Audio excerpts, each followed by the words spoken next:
Good morning everyone.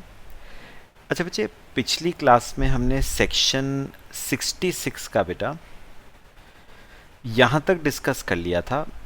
Tribunal ने reduction of share capital का order pass कर दिया था, ठीक है, और कंपनी को डायरेक्शन देती थी कि आप इस ऑर्डर को पब्लिश करो, ठीक है। अगर कंपनी ने एज पर डायरेक्शंस ऑर्डर को पब्लिश नहीं करा तो फिर कंपनी के ऊपर फाइन लग रहा था। मिनिमम 5 लाख था और मैक्सिमम 25 लाख रुपए, है ना। यहां तक हमने बेटा पढ़ लिया था। अब इसके बाद की बात करेंगे हम, ठीक है। देखो, delivery of certified copy of order of tribunal to ROC. ध्यान से समझना बेटा। Where reduction of capital is approved by the tribunal shall approve a minute stating। बेटा अब एक बार पता है क्या, जैसे आपने सुना होगा मिनट्स ऑफ मीटिंग होते हैं। मिनट्स ऑफ मीटिंग, बेटा मिनट्स ऑफ मीटिंग क्या होते हैं? मतलब मीटिंग में किस किस टाइम पे कौन कौन सा डिसीजन लिया गया उसे हम कहते हैं मिनट्स ऑफ मीटिंग। मिनट्स मतलब टाइम, किस टाइम पे क्या डिसीजन लिया गया मीटिंग के अंदर, वो स्पेसिफाइड होता है मिनट्स ऑफ मीटिंग में। ऐसे ही बेटा जिस मीटिंग में ट्रिब्यूनल ने रिडक्शन का ऑर्डर पास किया है उस मीटिंग के मिनट्स को ट्रिब्यूनल क्या करेगा? अप्रूव, ठीक है। और उस मीटिंग मिनट्स में क्या क्या आएगा? 4 चीजें। Amount of share capital, share capital कितने रुपए की है, number of shares, amount of each share मतलब नॉमिनल वैल्यू, और उसका पेड अप कितना है। तो मैं दोबारा बोल रहा हूं, जिस मीटिंग में ट्रिब्यूनल ने रिडक्शन ऑफ शेयर कैपिटल का ऑर्डर पास किया है, ट्रिब्यूनल उस मीटिंग के मिनट्स को अप्रूव करेगा और 4 बातें उसमें मेंशन करेगा।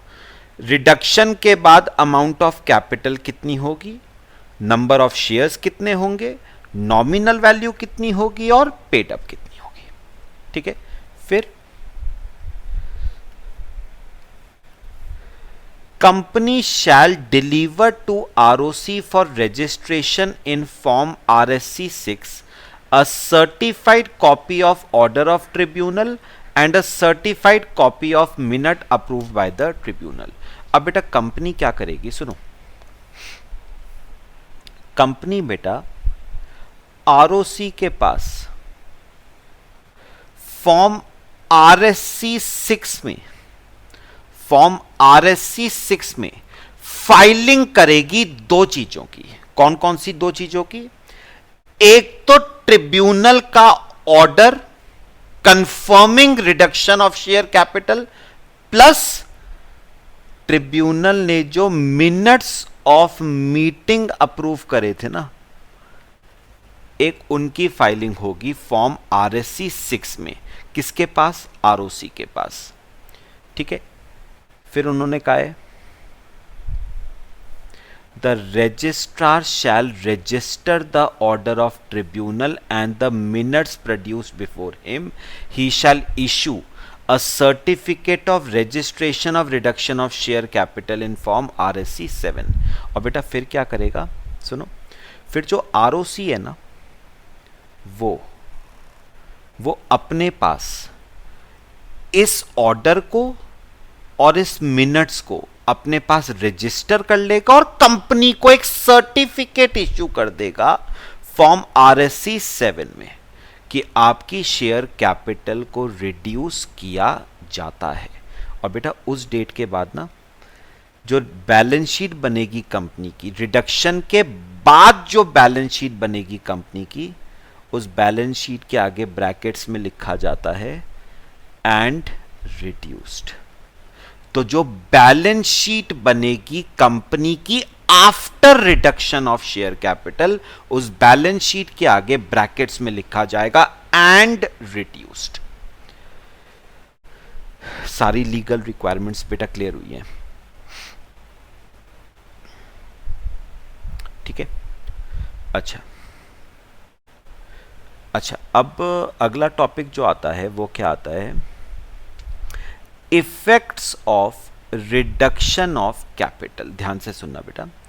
A member shall not be liable in respect of any share held by him exceeding the amount of difference between amount paid up after reduction and nominal value of share after reduction। कुछ नहीं बेटा, बहुत simple सी बात है। सुनो बेटा, share की ना नॉमिनल वैल्यू थी 100 रुपए, ठीक है, और शेयर की पेड अप थी 80 रुपए। शेयर की पेड अप थी 80 रुपए, ठीक है। कंपनी ने क्या करा, शेयर की नॉमिनल वैल्यू को, मैं एग्जांपल दे रहा हूं बेटा, सिर्फ रिड्यूस करके कर दिया 90 रुपए। नॉमिनल वैल्यू को रिड्यूस करके कर दिया 90 रुपए। तो अब मुझे एक बात बताओ, शेयर होल्डर कितने रुपए के लिए लायबल होंगे? बेटा रिडक्शन से पहले शेयर होल्डर बेटे 20 रुपए के लिए लायबल थे। 100 रुपए माइनस 80, 20 रुपए के लिए। बट रिडक्शन के बाद वो अब कितने रुपए के लिए लायबल होंगे बेटा? 10 रुपए के लिए लायबल होंगे। बात समझ आई? तो रिडक्शन से पहले वो 20 के लिए लायबल थे, बट रिडक्शन के बाद अब वो सिर्फ 10 रुपए के लिए लायबल है। मतलब उनकी लायबिलिटी कितनी होगी? Difference between nominal value after reduction and paid up amount after reduction. मतलब बेटा एक बात समझो ना, किसी भी शेयर होल्डर की लायबिलिटी बेटा इससे ज्यादा तो होती नहीं ना। शेयर होल्डर की मैक्सिमम लायबिलिटी बेटा कहां तक होती है? Nominal value minus paid up. इससे ज्यादा के लिए तो आप शेयर होल्डर को लायबल ठहरा ही नहीं सकते। तो नॉमिनल वैल्यू पहले 100 थी, रिड्यूस करके कर दी 90, पेडअप को चेंज नहीं करा, पेडअप 80 है, तो शेयर होल्डर मैक्सिमम कितने रुपए के लिए लायबल होगा? 10 रुपए के लिए। पहले वो 20 के लिए था, बट अब कितने के लिए लायबल होगा? 10 रुपए के लिए। अच्छा, व्हाट इफ नॉमिनल वैल्यू को रिड्यूस करके 80 कर दिया जाता? तो नॉमिनल वैल्यू भी 80, पेडअप भी 80। इसका मतलब ये शेयर्स फुल्ली पेडअप हैं, और फुल्ली पेडअप है तो शेयर होल्डर की लायबिलिटी क्या होगी? 0। ऑल्दो पहले 20 रुपए थी, बट अब क्या हो गई? 0। समझ आई बात? अच्छा, अगला टॉपिक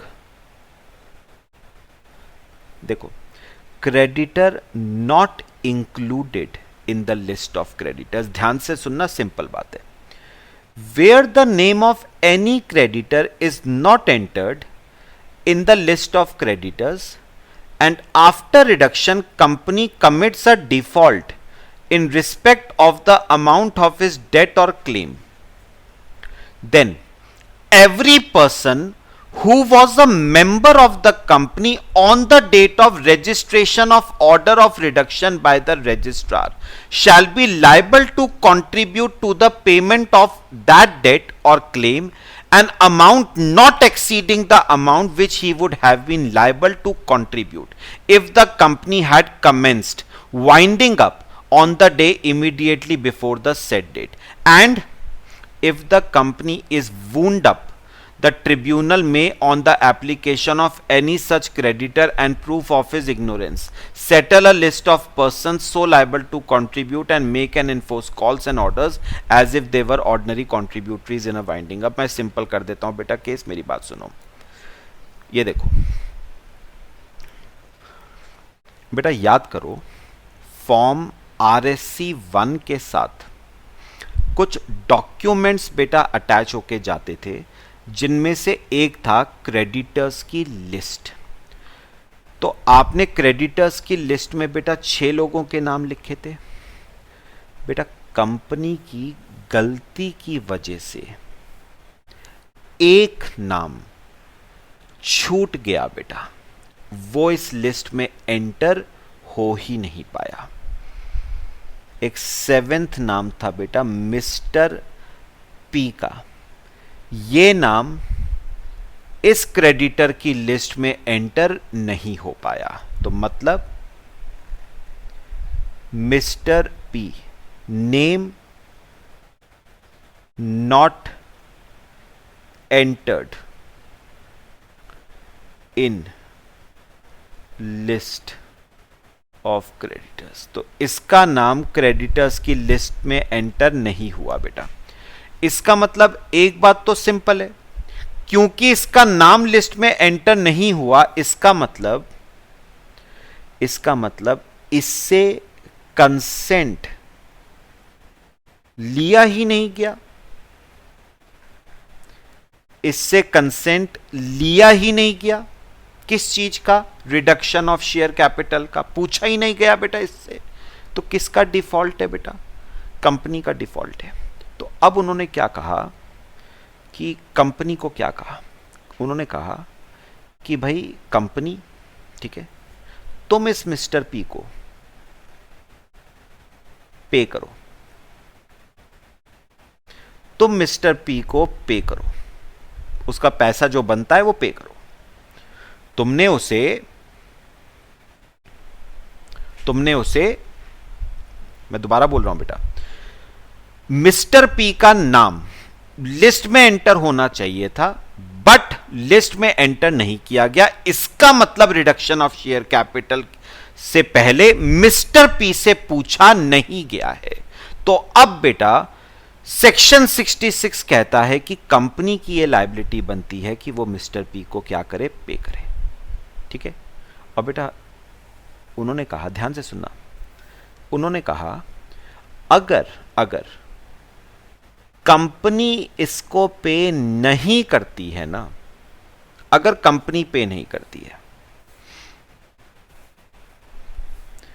अगर कंपनी मिस्टर पी को पे नहीं करती है, तो उस केस में पे करने की जिम्मेदारी किसकी होगी? मिस्टर पी को कंपनी के मेंबर्स की। उस केस में कंपनी के मेंबर्स की यह लायबिलिटी होगी कि वो मिस्टर पी को क्या करें? पे। ठीक है। लेकिन हाउएवर मेंबर्स की लायबिलिटी मैक्सिमम कहां तक होगी? Up to the unpaid amount on shares. बस इतना बेटा याद कर लेना, इससे ज्यादा के लिए उनको लायबल ठहराया नहीं जा सकता है।